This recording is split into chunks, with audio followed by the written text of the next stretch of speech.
bahwa saya akan setia kepada Undang-Undang Dasar Negara Republik Indonesia tahun 1945. Tidak ada kawan yang abadi dan tidak ada lawan yang abadi di dalam politik. Yang ada adalah kepentingan yang abadi. Kata-kata itu sering kita dengar. Jika menyangkut politik, dulu jadi lawan, sekarang jadi kawan. Hal itu pula terjadi ketika Jokowi melantik Zulkifli Hasan, Ketua Umum Partai Amanat Nasional sebagai Menteri Perdagangan, Rabu, 11 Juni 2022. Memang, dalam pemilu 2019 dan 2014 yang sengit lalu, PAN berseberangan dengan partai-partai pengusung Jokowi dan akhirnya kalah. Namun, dengan masuknya Zulhas sebagai Menteri Perdagangan, posisi PAN jelas. Saat ini, PAN masuk ke dalam pemerintahan. Namun, kalau kita melihat lagi ke belakang, langkah PAN sebenarnya bukan langkah yang mengejutkan. Karena sejak era reformasi, partai yang berlambang matahari ini selalu menjadi partai yang bergabung ke dalam pemerintahan. Ini dimulai ketika era Presiden Gus Dur dan Wapres Megawati. Ada Al-Hilal Hamdi sebagai Menteri Tenaga Kerja, serta Hasbullah M. Saad sebagai Menteri Negara Urusan Hak Asasi Manusia.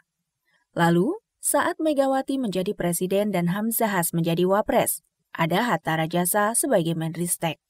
Lalu, saat masa Presiden SBY dan Wapres Yusuf Kala, Hatta Rajasa kembali masuk menjadi Mensesnek dan Bambang Sudibyo sebagai Menteri Pendidikan.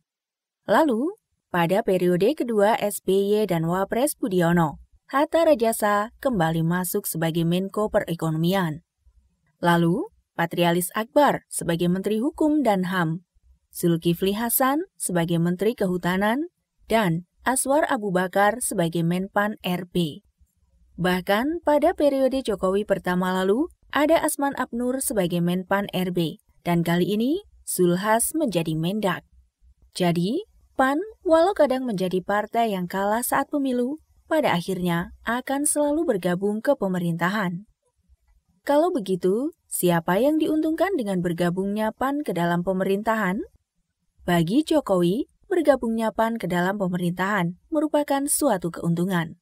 Karena dengan demikian, partai-partai yang mendukung kepemimpinan Jokowi semakin banyak hingga akhir jabatannya nanti. Posisinya semakin kokoh saat membuat kebijakan. Goyang-menggoyang dalam politik sudah pasti ada. Apalagi, sudah beberapa tahun ini sudah muncul gelagat untuk menumbangkan pemerintahan yang sah, terutama dari kelompok Islam garis keras. Jadi, dengan bergabungnya PAN yang memiliki massa basis pemilih Muhammadiyah merupakan keuntungan bagi Jokowi. Jokowi butuh backup hingga akhir pemerintahannya nanti. Posisi pemerintahan Jokowi pun semakin kuat dengan bergabungnya PAN. Jadi, ini adalah win-win solution.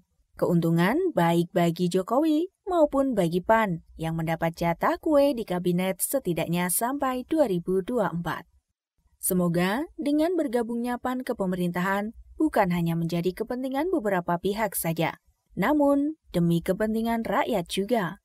Artikel ini ditulis oleh Cevan dari seaworld.com.